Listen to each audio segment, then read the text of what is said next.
سے گزرتے ہو اور وہاں پہ اگر کسی کسان اور کسی کی پیداوار کو نقصان ہوتا ہے تو اس کو بچاؤ.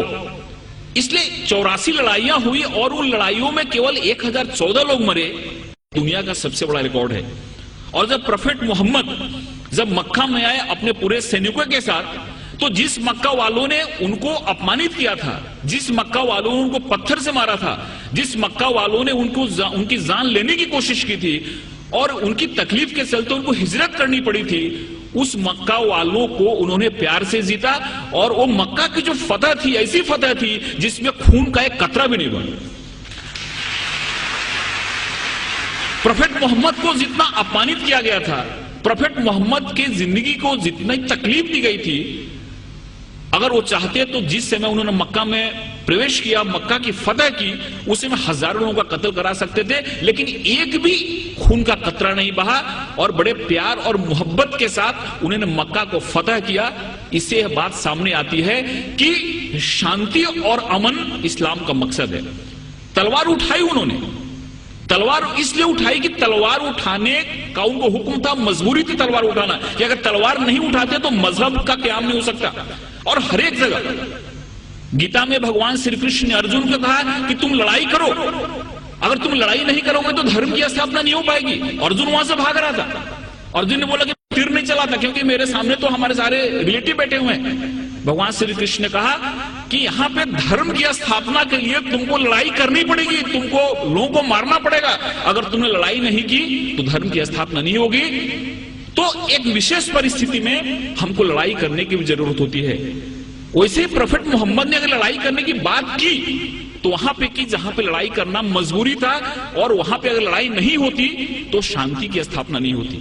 اس لیے یہ بات ہمارے سامنے آتی ہے کہ سب سے بڑی جو بات ہے کہ اسلام جہاں جہاں انہوں نے ان کو جہاں جہاں وہ لوگوں کو مار سکتے تھے، جہاں جہاں خون خرابہ ہو سکتا تھا، وہاں پہ انہوں نے خون خرابہ نہیں ہونے دیا.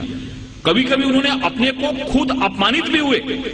جیسے کہ بہت لوگوں کو معلوم ہوا کہ صلح حدیبیہ جو ایک قرار ہوا، ایک جو معاہدہ ہوا، اس میں بہت سارے ایسے ٹرم تھے جو ٹرم ان کو قبول نہیں تھے، اسلام کے ماننے والوں کو، مسلمانوں کو قبول نہیں تھے.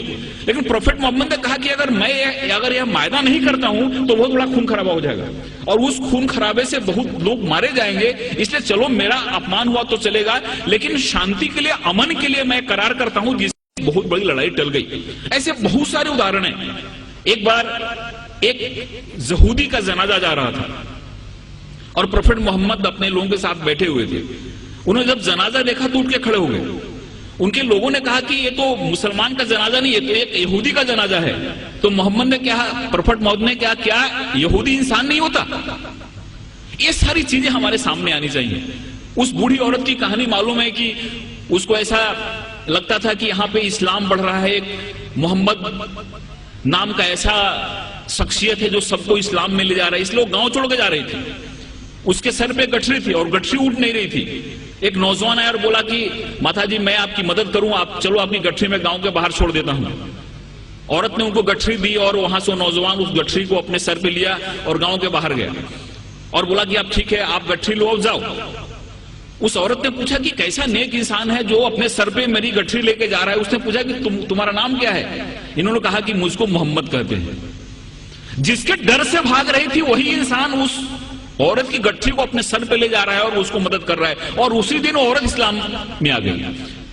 جو عورت پروفیٹ محمد کے سر پہ ہمیشہ کچرا پھینکا کرتی تھی نماز کے جاتے سمے، روز کچرا پھینکتی تھی ان کے سر پہ.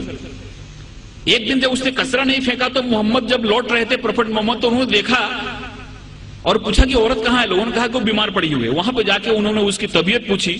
اس عورت کو لگا کہ جس انسان کو میں نے اتنی تکلیف دی، جس کو اتنا میں نے اپمانت کیا، جس کے سر پہ میں نے کچرا پھینکا، وہ کیسا انسان ہے کہ میری طبیعت بگڑنے پہ میرا حل پوچھنے آ رہا ہے. اور وہاں پہ اسلام اس نے قبول کر لیا.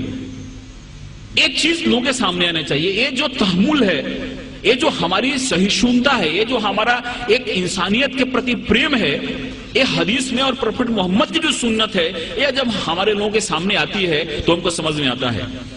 ایک ہمارے بہت نزدیک کے متر ہیں جے پور کے، ان کو کئی بار میں نے مشاعرے کے لیے بلایا. انہوں نے دو چیزیں مجھ کو بتائی. یہ دونوں چیزیں مجھ کو کہیں ریفرنس ملا نہیں ہے، لیکن انہوں نے بتائی. انہوں نے پہلا ایسا بات